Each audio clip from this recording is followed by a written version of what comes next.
Boa noite, meus irmãos. Mais uma vez no nosso encontro para a nossa aula dessa semana do Aprendizes do Evangelho na nossa Casa Seara de Jesus.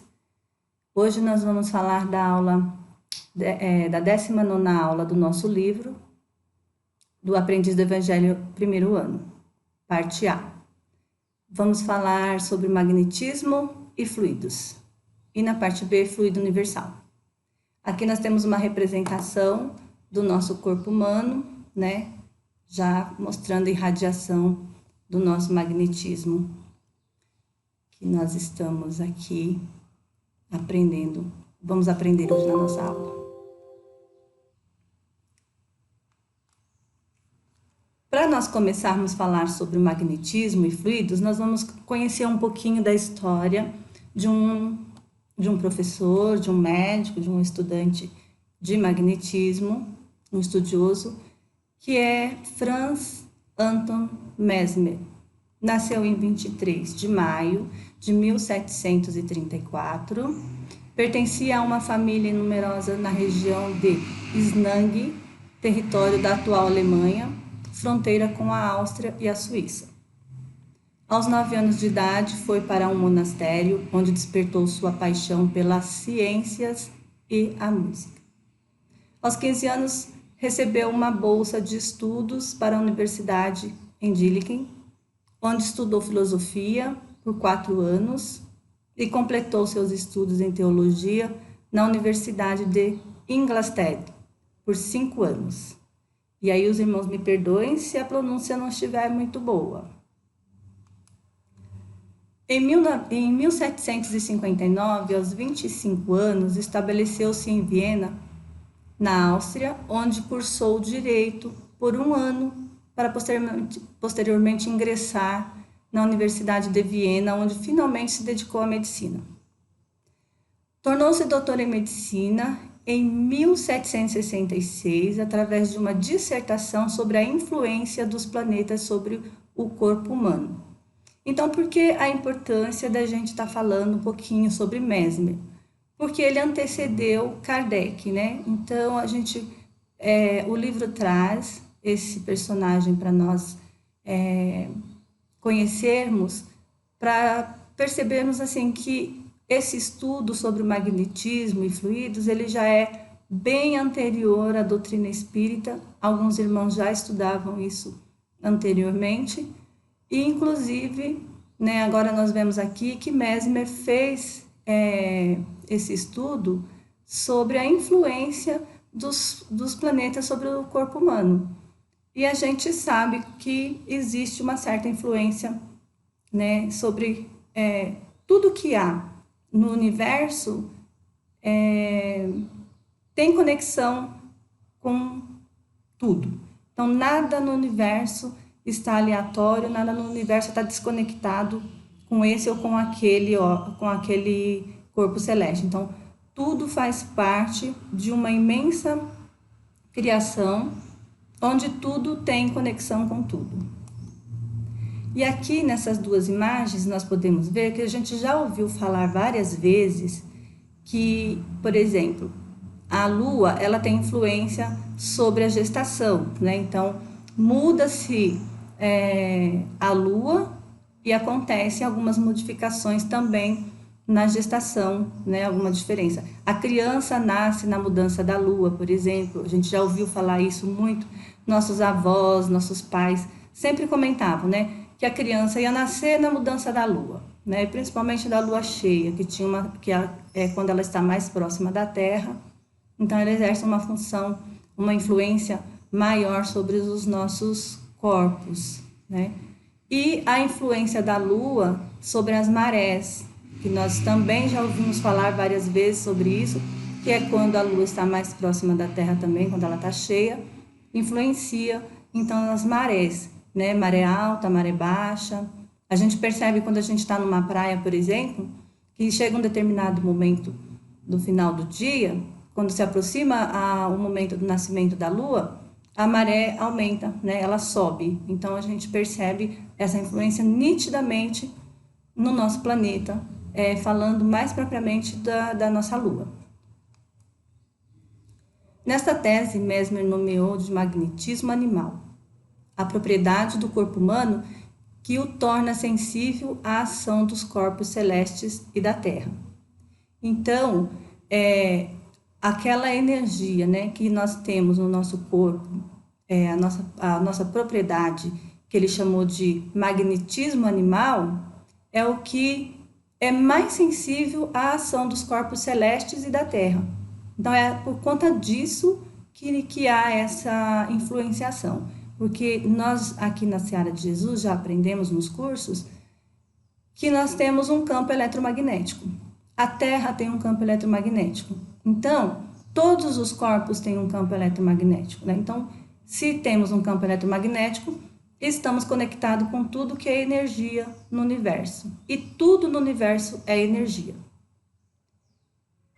Ele usa essa expressão fluido universal para a origem da gravidade, do magnetismo, da luz, da eletricidade e de tudo mais que existe no universo. Ou seja, nos estudos dele, ele já percebia que existia um fluido, né, que influenciava em tudo que existia no universo. Ou seja, nada que existe no universo existe por um acaso, né? E não fica sem ter uma função. Então, esse fluido, ele dá origem a tudo que existe, né? Então, a origem da gravidade, do magnetismo, da luz, da eletricidade, de tudo mais, ele já sabia que vinha desse fluido universal, que ele mesmo nomeou como fluido universal, né? Ele usou essa expressão, fluido universal. Então, tudo derivava dele. Então, por isso, ele entendeu, através das pesquisas científicas que ele fez, dos estudos que ele fez, que era isso que influenciava todas as outras coisas, né? Que dava origem a todas as outras coisas. E dando origem às outras coisas existentes, todas as outras coisas tinham conexão uma com a outra, porque fazia parte da mesma origem. Todas as forças têm origem comum do fluido universal, em diferentes estados de vibração. Então, é isso. Tudo tem origem no fluido universal, só que em diferentes estados de vibração. Ou seja, a Terra tem o seu campo eletromagnético, os corpos que existem na Terra têm o seu campo eletromagnético, só que aí, por exemplo, o campo eletromagnético da Terra é diferente do campo eletromagnético da Lua, é diferente do campo eletromagnético de Marte, porque é próprio da matéria que existe aqui na Terra, né? Então, é próprio do ambiente que formou o nosso planeta. É diferenciado, cada um tem o seu, porém, tudo deriva do fluido universal. Nossos corpos também têm o campo eletromagnético de acordo com o campo eletromagnético da nossa Terra. Não é, por exemplo, igual a gente estar na Lua, por exemplo. É diferente, né? Se nós nascêssemos na Lua ou num outro planeta, o nosso campo eletromagnético seria diferente do que nós temos hoje. Essa teoria seria confirmada em 1857 em O Livro dos Espíritos, 91 anos depois das descobertas de Mesmer, né? Aqui nós temos uma representação da nossa Terra, de toda a energia que ela movimenta enquanto ela gira em torno de si mesma e em volta do Sol, né? Causa essas ondas eletromagnéticas que circundam a Terra. Então, tudo faz parte. Observe que as ondas, elas são conectadas umas com as outras, né? Uma com a outra. Então, ela se dá essas ondas eletromagnéticas, dá sustentação ao planeta, né? Deixa o planeta no seu devido lugar. Não faz com que o nosso planetinha saia voando aí às cegas pelo universo. Suas ideias foram desenvolvidas a partir de observação dos fatos. Exemplo: em determinada ocasião, Mesmer observou que, ao se aproximar de um ferido de guerra, que que o sangramento do ferimento cessava quando ele dirigia sua atenção para a lesão. Quando ele se afastava, o sangramento se reiniciava. Repetiu o movimento várias vezes e estabeleceu uma relação de causa e efeito entre sua vontade e o fenômeno observado. Então, a gente percebe que aqui também ele já começa a entender que, de acordo com a vontade dele, como aqui ele já estava fazendo o trabalho da medicina, né, porque ele se tornou médico depois, então ele foi fazer um atendimento a um soldado, um ferido de guerra, e uma lesão muito grande, né? Então, essa lesão sangrava muito. E ele percebeu que a vontade dele, direcionada para aquela lesão, fazia com que o sangramento cessasse. Então, percebe que o magnetismo do próprio médico influenciava no tratamento do doente, ali naquele momento. E ele praticou esse movimento, ele repetiu esse movimento várias vezes para ter certeza de que existia ali uma relação entre a causa e o efeito, né, do fenômeno que ele estava observando ali no momento. Então, ele se afastou várias vezes do enfermo e se reaproximou várias vezes do enfermo para realmente estabelecer essa relação de causa e efeito, porque era uma observação científica, né, que ele estava fazendo ali naquele momento. Era ciência pura, né? Então, ele percebeu que, assim como os corpos celestes, os nossos corpos humanos, com o nosso campo eletromagnético, tinha uma correlação ali também, né? Assim como os corpos celestes têm uma correlação aos efeitos da natureza, nossos próprios corpos humanos também têm uma relação de um para com o outro, dependendo da nossa vontade, de como nós estamos observando aquilo naquele momento. Porque a observação também pode modificar, né? Modificar o evento ali naquele momento. Enquanto a gente observa, ele está de uma forma. Quando o observador se afasta, então ele também se modifica. E aí inicia-se, então, o desenvolvimento da ciência do magnetismo animal, com essas observações de Mesmer e com tudo que ele foi descobrindo durante os seus estudos. Nos primeiros tempos, muitos magnetizadores, como Mesmer, utilizavam alguns instrumentos, como a tina ou baquel, que é um barril, uma panela grande, né, para se colocar alguma coisa dentro, para colocar água, alguma coisa que você precisasse naquele momento. A varinha de metal, a magnetização de água, garrafas e de árvores para a aplicação do magnetismo animal. Então, a gente observa nesse trecho que Mesmer já estava, então, aí, olha, utilizando magnetização de água, né? Ele usou alguns instrumentos, né, como varinha de metal, a tina, as garrafas e as árvores, para fazer, então, a aplicação do fluido do magnetismo animal. Mas a gente percebe que ele descobriu isso já antes do espiritismo. Olha, nós ainda fazemos a magnetização de água, né? É uma herança que ele deixou para nós. A varinha de metal. E a gente lembra aí, então, nesse caso, que nós crescemos, pelo menos a nossa geração, né, de quem já alcançou os 50 anos de idade, pelo menos, cresceu na sua infância sendo benzido por raminhos, né, de plantas. As nossas mães levavam a gente aos benzedores, que utilizavam aí, então, alguns artifícios para fazer a aplicação do magnetismo animal, mesmo que eles não soubessem que era isso que estava acontecendo naquele momento.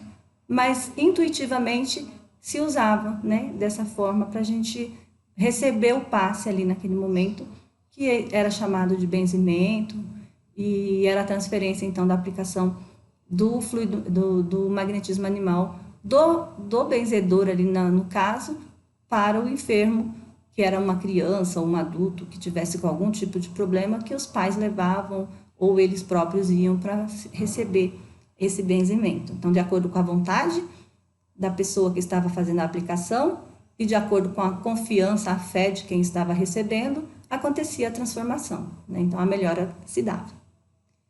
Pouco tempo depois, Mesmer passa a praticar a imposição de mãos, a utilização de sopros, já que ele acreditava que a vontade do magnetizador tinha grande importância no alívio e nas curas. Percebe que começa-se então toda a ciência, né, de fazer a cura através das mãos, né? Então ele começa a entender que ele não precisava mais de nenhum artifício para fazer a transferência do magnetismo animal para outra pessoa. Bastava se utilizar as mãos e a vontade de fazer a coisa acontecer, de que a pessoa ficasse melhor, de que a pessoa sarasse daquele mal que estava incomodando a pessoa naquele instante ali. E aliviava e às vezes até curava. E ele passa a aproveitar também o recurso do sonambulismo como importante recurso terapêutico. Mas essa questão do sonambulismo é um outro tema muito complexo que tem que ficar para uma outra oportunidade. E aqui a representação do passe, né? De como a gente chega na casa, a gente se senta, se conecta ali com a casa, com os trabalhadores da casa, espirituais e encarnados, e acontece a aplicação do passe, né? Do fluido do magnetismo animal, juntamente potencializado com o espiritual ali dos nossos irmãos espirituais, que auxiliam no passista, que hoje a gente chama de passista, mas ele chamava aqui de magnetizador. Mesmer transfere-se para Paris em 1778, na esperança de demonstrar seus postulados, baseado na ciência do magnetismo animal. Não foi bem aceito pela sociedade médica nem pela científica. Muita novidade, numa época onde as pessoas ainda não tinham essa consciência formada sobre a espiritualidade, né? Então, ele teve dificuldade aí. Em 1781, ele publicou uma obra em Paris chamada Resumo Histórico dos Fatos Relativos do Magnetismo Animal. Em 1815, ele desencarnou na região da Suábia, atual Alemanha, aos 81 anos de idade. E a gente faz um parênteses aqui, que ele não só trabalhou com magnetismo, né? Ele contribuiu com muitas outras coisas, com a filosofia, né? E então a gente percebe que ele era um estudioso muito assíduo. Aí a gente chega em Kardec. Hippolyte Léon Delisle Rivail iniciou o estudo sobre o magnetismo animal por volta de 1823, 8 anos depois do desencarne de Mesmer. Buscou estudar o magnetismo animal e o sonambulismo durante 35 anos, mesmo antes de se tornar codificador da doutrina espírita. Então, ele também já estudava o magnetismo e o sonambulismo, mesmo antes de tomar conhecimento das questões da doutrina espírita. Então, a gente sabe que Kardec foi um grande estudioso sobre o magnetismo, né? Dedicou-se principalmente ao estudo do sonambulismo em todas as suas fases. Participou da Sociedade de Magnetismo de Paris. Existiu lá, então, uma Sociedade de Magnetismo de Paris. Olha que coisa mais interessante, né? Porque o magnetismo, ele faz parte, então, aí de toda essa questão da evolução do tratamento espiritual e das curas. Fez bons amigos entre os magnetizadores, entre eles o Sr. Fortier, experiente magnetizador que chamou a atenção de Kardec para os fenômenos das mesas girantes. A gente lembra aqui que o Sr. Fortier foi aquele senhor que convidou Kardec pela primeira vez para ir ver os fenômenos das mesas girantes, né? Ele já trabalhava com magnetização. Algum tempo depois, esse fenômeno das mesas que giravam e respondiam perguntas impulsionou a curiosidade de Kardec, que culminou na codificação de O Livro dos Espíritos em 1857.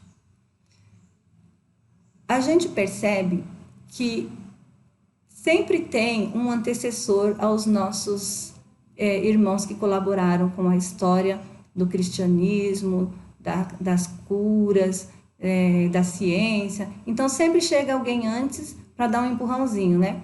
Então, Mesmer chegou primeiro, depois vem Kardec, que vai completando toda essa ciência do magnetismo animal, né, que vai trazer para nós aí na codificação do Livro dos Espíritos as respostas que Mesmer não conseguiu deixar para nós, mas que com Kardec já a nossa maturidade já podia conquistar, já podia receber todas as informações que o mundo espiritual tinha para passar para nós. Então, aproveita-se Kardec nesse momento para fazer essa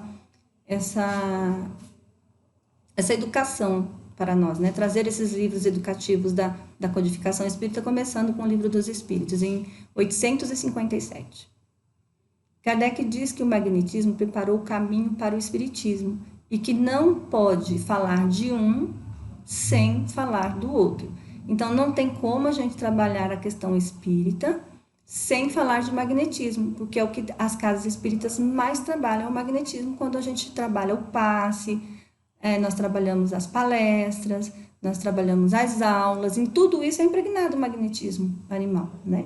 De quem está falando, de quem está ministrando a aula, de quem está dando a palestra, e de quem nos recebe na recepção com um abraço gostoso, né?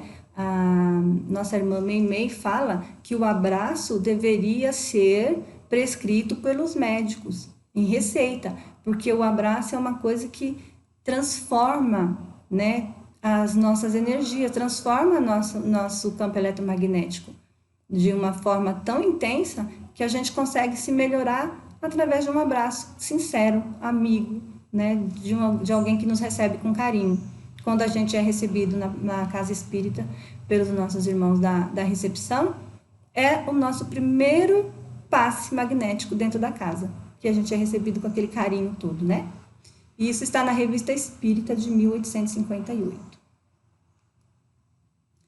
Diante da cumplicidade de ideias dos dois pensadores, não nos surpreende a existência de comunicação de Mesmer já no plano espiritual na Revista Espírita, como a de 1864.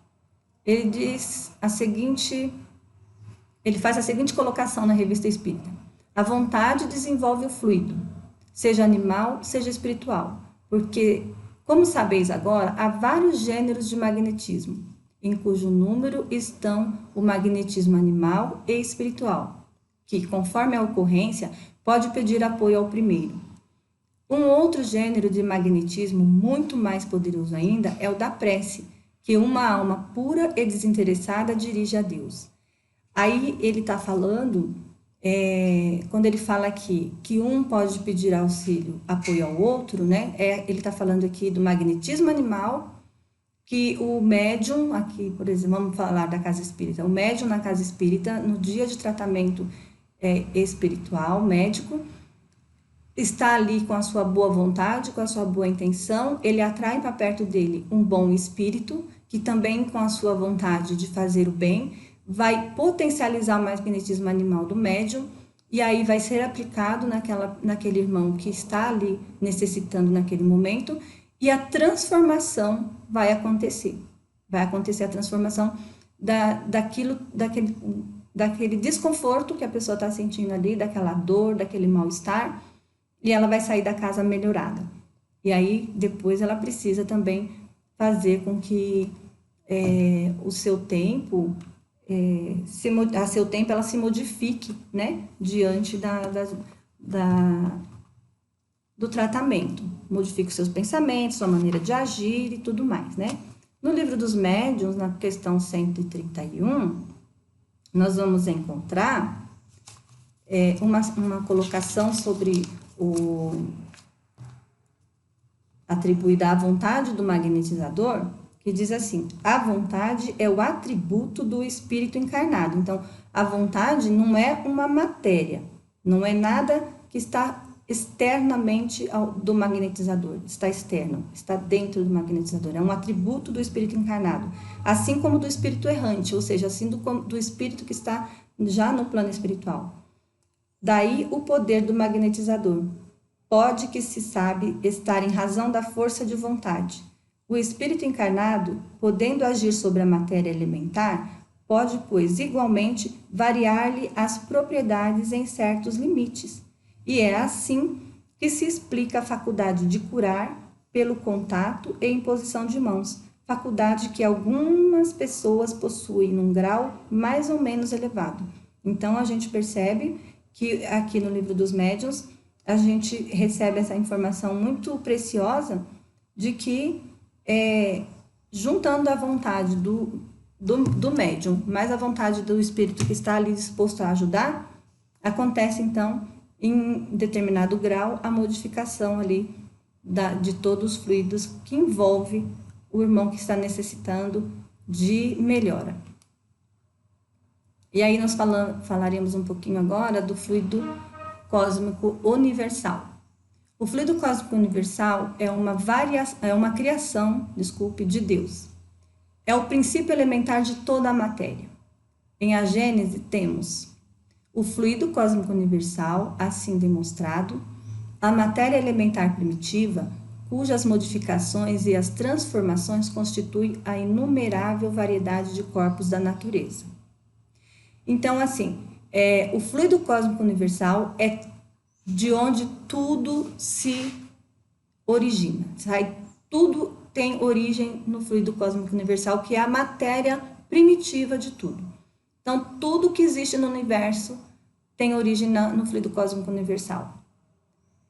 E, como ele demonstra, ele é modificado e transformado de acordo com o ambiente, né, que está, por exemplo, as matérias do nosso planeta Terra, tudo que existe no nosso planeta deriva do fluido cósmico universal. Porém, é diferente da matéria que forma o planeta Marte, por exemplo, porque é uma outra situação, é um outro ambiente, é um outro corpo celeste que precisou ser construído também com o fluido cósmico universal, porém, de acordo com o que aquele planeta necessita, com o que precisa ser feito naquele planeta, com o tipo de gases, de temperatura, de tudo que ele necessita, é feito de maneira diferente da maneira que foi feita com o nosso, né? Então, tudo pela vontade dos espíritos que trabalharam com Jesus na elaboração desses planetas todos, mas diferenciado para cada atmosfera, para cada planeta. Cada planeta tem a sua propriedade de magnetismo, diferenciado de acordo com os habitantes que vão estar naquele planeta. Ou seja, para nós aqui no planeta Terra, de uma forma que nós necessitamos, o nosso oxigênio, a nossa gravidade, tudo, né, a distância onde nós vamos estar do Sol, da Lua, tudo isso faz parte do ambiente que iria ser preparado para que nós estivéssemos aqui nesse momento. Então, é o que nossos corpos, o que nós precisamos para sobreviver no planeta Terra.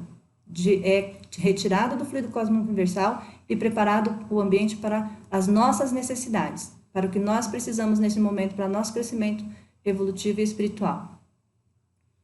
O fluido cósmico apresenta-se em dois estados distintos. O primeiro estado pertence aos fenômenos espirituais e psíquicos. O segundo estado pertence aos fenômenos estudados pela ciência.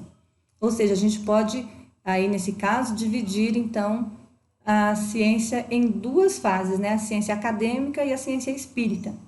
Então, nós temos os cientistas, que estudam de uma forma, e temos a ciência espírita, que estuda de determinada forma, de determinado ponto de vista, porque nós temos um conhecimento do plano espiritual que a ciência acadêmica ainda não tem ou não admite, né? Não acredita.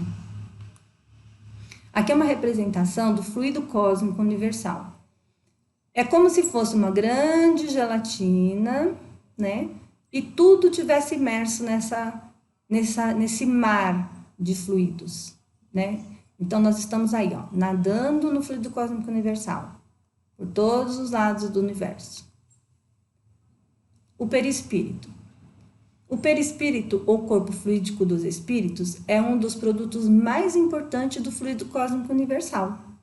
é uma condensação desse fluido em torno de um foco de inteligência ou alma.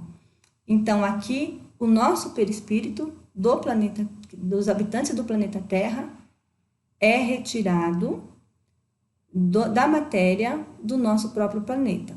Porém, é a matéria mais sutil que existe no planeta.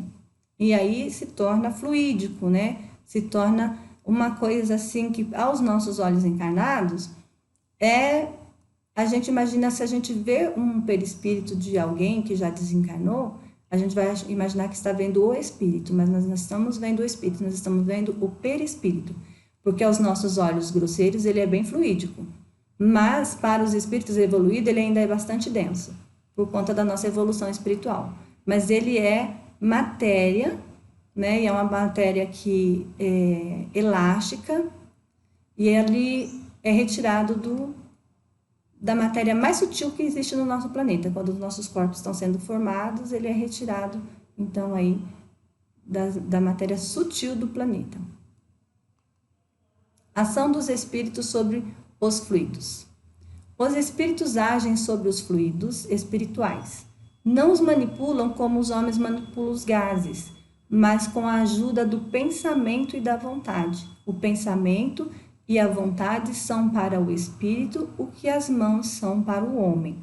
Então, os espíritos, eles não utilizam as mãos para formar nada, né? Eles utilizam o pensamento, a vontade.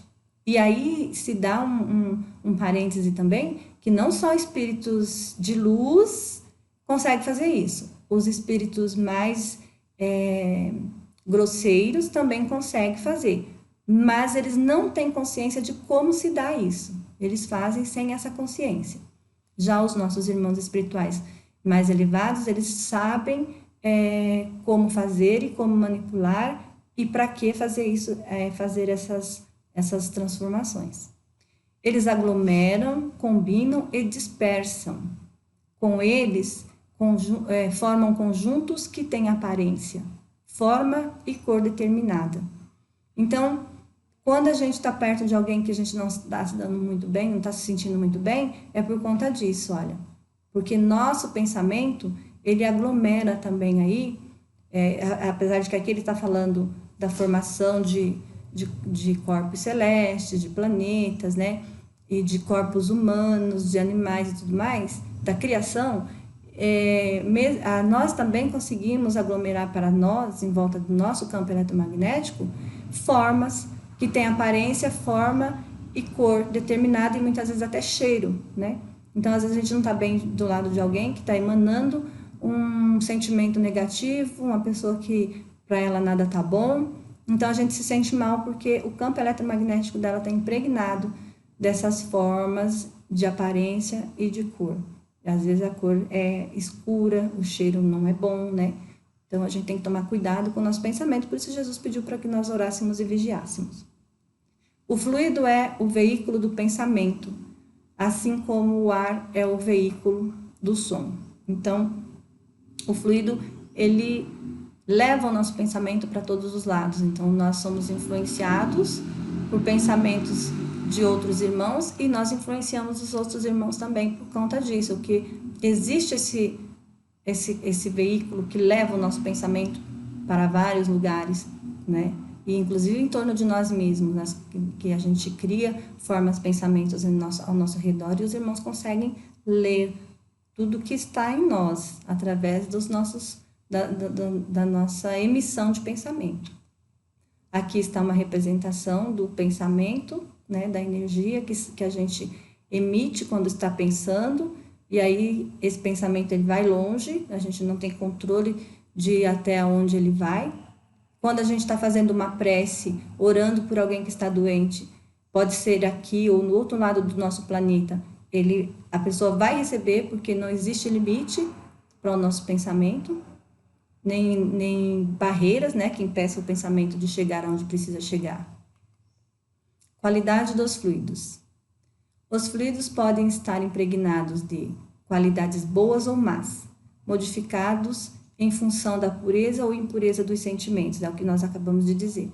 Então, vai depender muito de como nós estamos pensando e como nós estamos agindo para nosso pensamento estar ou não impregnado de bons ou maus fluidos aí, né? A modificação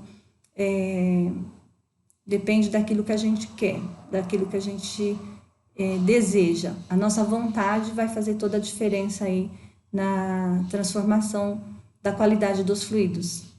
Os pensamentos negativos contaminam os fluidos, como os miasmas deletérios contaminam nossa atmosfera. Então, assim, nosso pensamento, ele sai e fica, né, na atmosfera do nosso planeta. E quando nossos pensamentos, ele é muito denso, muito negativo, muito desequilibrado, ele vai ficando, impregnando a nossa atmosfera de sujeiras, né, de coisas, de pensamentos pesados, negativos, escuros. E isso vai transformando a nossa atmosfera, nós vamos ficando dentro de um planeta doente, né? Nós vamos ficando dentro de um planeta onde muitas vezes a gente tem dificuldade até para respirar, porque os nossos pensamentos estão o tempo todo buscando coisas ruins, negativas, pesadas, né? E o contrário acontece quando a gente tem pensamentos bons, o nosso planeta fica limpo, livre, né, de sentimentos negativos. Até a luz do sol pode ser bloqueada pelo nosso pensamento negativo.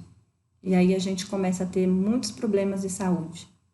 Suas consequências sobre os encarnados são diversas. Então, as consequências sobre nós, os pensamentos negativos, pode causar doenças gravíssimas em nós e em outras pessoas para quem nós estamos emitindo esse pensamento. Se ela estiver receptiva, a gente vai fazer com que a pessoa adoeça também. Bom, por hoje é só. Nós encerramos a nossa aula por aqui. Espero que todos tenham aproveitado o conteúdo, que a gente tenha conseguido passar um pouquinho daquilo que a gente estudou. E espero que vocês possam ler a lição 19 do nosso livro, porque tem muita informação importante lá que a gente precisa conhecer, mas que não dá tempo de passar tudo por aqui. E também espero que vocês possam ter a oportunidade de ler o capítulo 8 do Livro dos Médiuns, que fala bastante sobre esse assunto, fluido cósmico universal e magnetismo, né? É o Laboratório do Mundo Invisível, é o capítulo. Então, que vocês possam aproveitar bastante a aula e que Deus esteja com cada um de nós e que nós possamos em breve estar todos juntos. Se cuidem para que esse tempo fique cada vez menor, para a gente poder se abraçar e ter as nossas aulas presenciais e tirar as dúvidas em sala. Caso tenha ficado alguma dúvida, enviem para a equipe de ensino da Seara de Jesus para que vocês possam, então, sanar as dúvidas que ficaram. Um abraço a todos, fiquem com Deus.